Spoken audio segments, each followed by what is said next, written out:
ശബരിമല സ്വർണ്ണക്കൊള്ള കേസിൽ നിർണായക നീക്കങ്ങളുമായി പ്രത്യേക അന്വേഷണ സംഘം.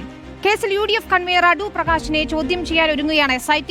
കേസിലെ മുഖ്യപ്രതിയായ ഉണ്ണികൃഷ്ണൻ പോറ്റിയുമായുള്ള ബന്ധത്തെക്കുറിച്ച് കൂടുതൽ വ്യക്തത വരുത്തുന്നതിനാണ് ചോദ്യം ചെയ്യൽ. പോറ്റിക്കൊപ്പം അടൂർ പ്രകാശ് നടത്തിയ ദില്ലി യാത്ര ഉൾപ്പെടെയുള്ള വിവരങ്ങൾ സംഘം ശേഖരിക്കും. CPIM നേതാക്കൾക്ക് പിറകെ ശബരിമല സ്വർണ്ണക്കൊള്ളയിൽ കോൺഗ്രസ് നേതാക്കളെയും റഡാറിൽപ്പെടുത്തി SIT. UDF കൺവീനറും ആറ്റിങ്ങൽ MPയുമായ അടൂർ പ്രകാശിനെ ചോദ്യം ചെയ്യാനാണ് SIT നീക്കം.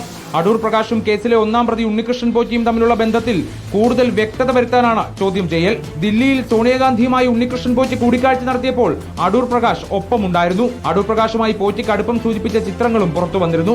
പാർലമെന്റ് മണ്ഡലത്തിൽപ്പെട്ട ഒരാളുമായുള്ള പരിചയം മാത്രമെന്നായിരുന്നു ഇതിൽ UDF കൺവീനറുടെ വിശദീകരണം. സുരക്ഷാ ക്രമീകരണങ്ങളുള്ള സോണിയാഗാന്ധിയുടെ അടുത്തെത്താൻ എങ്ങനെ പോറ്റിക്ക് കഴിഞ്ഞുവെന്ന കാര്യത്തിൽ അടൂർ പ്രകാശിന് വ്യക്തമായ മറുപടി ഉണ്ടായിരുന്നില്ല. ഇത്തരം എല്ലാ കാര്യങ്ങളിലും ചോദ്യം ചെയ്യലിൽ വ്യക്തത വരുത്താനാണ് SIT നീക്കം. എന്നാൽ പ്രചരിക്കുന്നത് വ്യാജ വാർത്തയെന്നായിരുന്നു അടൂർ പ്രകാശിന്റെ പ്രതികരണം. ഇന്ന് കസ്റ്റഡിയിലുള്ള പോറ്റിയിൽ നിന്ന് ലഭിക്കുന്ന മൊഴിയുടെ അടിസ്ഥാനത്തിലായിരിക്കും അടൂർ പ്രകാശിലേക്ക് അന്വേഷണ സംഘം എത്തുക. ഒപ്പം പോറ്റിയുമായി ബന്ധമുള്ള കൂടുതൽ രാഷ്ട്രീയ നേതാക്കളെയും ഉന്നത ഉദ്യോഗസ്ഥരെയും ചോദ്യം ചെയ്യാൻ SIT ഒരുങ്ങുന്നുണ്ട്. റിപ്പോർട്ടർ, തിരുവനന്തപുരം.